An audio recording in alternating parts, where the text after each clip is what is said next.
my Flogging Molly album ranking video. It's coming out a little bit late, had some technical difficulties Saturday night, and yesterday I just didn't have time to do it. So anyway, I'm going to start with the live albums, and I'm not ranking Whiskey on a Sunday anywhere because that's kind of a weird album. Anyway, so as far as two live albums go, I have to rank Live Behind the Green Door in last just because it's, they don't have the full lineup of the band here. You don't have any accordion or anything like that,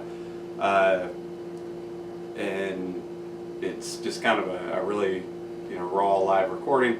I mean, I honestly probably listened to this more than this one, which beats it as far as the ranking goes.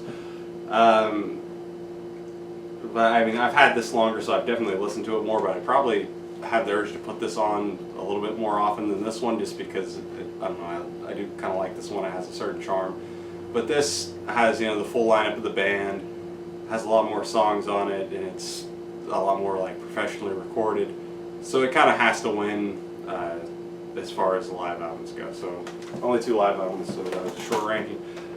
Now the studio albums, this was pretty hard ranking these. It's always kind of hard to choose. But these guys, their albums are just so even for me that it was really hard. And seventh and last, I have the new album Anthem, which I really didn't want to put it here.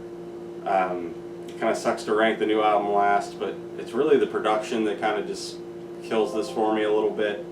As far as the songs go, I like the songs. I think it's got strong songs on it, and I think my opinion of the songs is gonna keep improving the more I listen to it. But I just don't think my opinion of the production is gonna get any better. So Anthem, I have it last. So number 6, I have Life Is Good, the album right before Anthem, and this one I think I just need to spend a little bit of time with, a little more time with, and it might rise in the rankings. I like the production on here a lot more than I do on Anthem, and I think it's got a pretty strong group of songs. I think that one of the things that kind of just held it back was I have so much nostalgia for some of these other albums that it's hard to rank anything new or higher. So at number 5, I have Within a Mile of Home.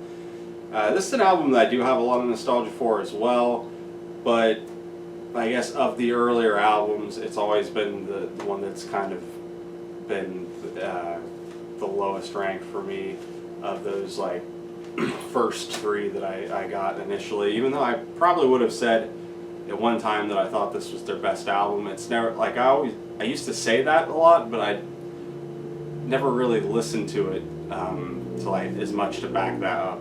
I always really, when it came down to just choosing an album to listen to, preferred Swagger and Drunken Lullabies. So this album, I still think it's a really great album, really strong album.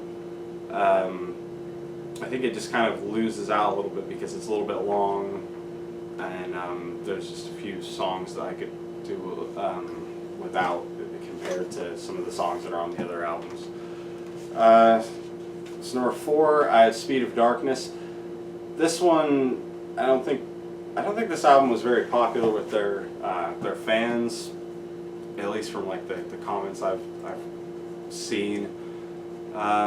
I know when it came out, I wasn't the biggest fan of it, but listening to it, to do these reviews and then this ranking, it really kind of grew on me, and I've started to appreciate a lot of the songs a lot more.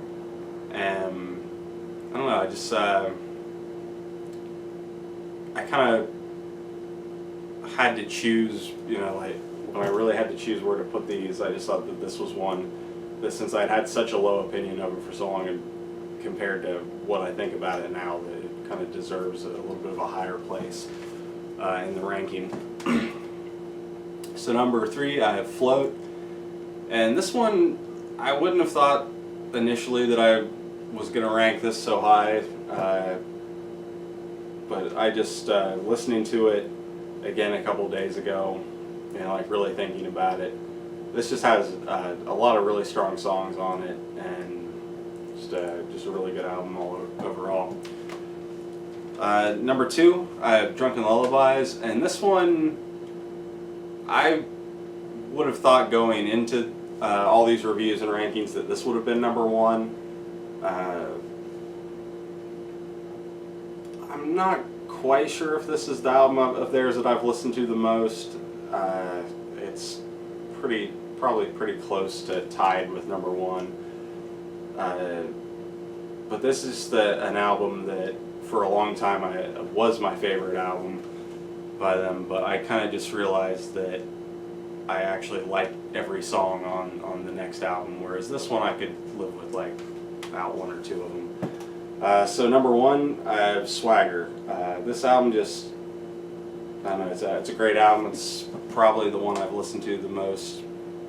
Maybe not, maybe Drunk Lullabies, but yeah, just a great album overall, and I really like every song on it, so Swagger wins.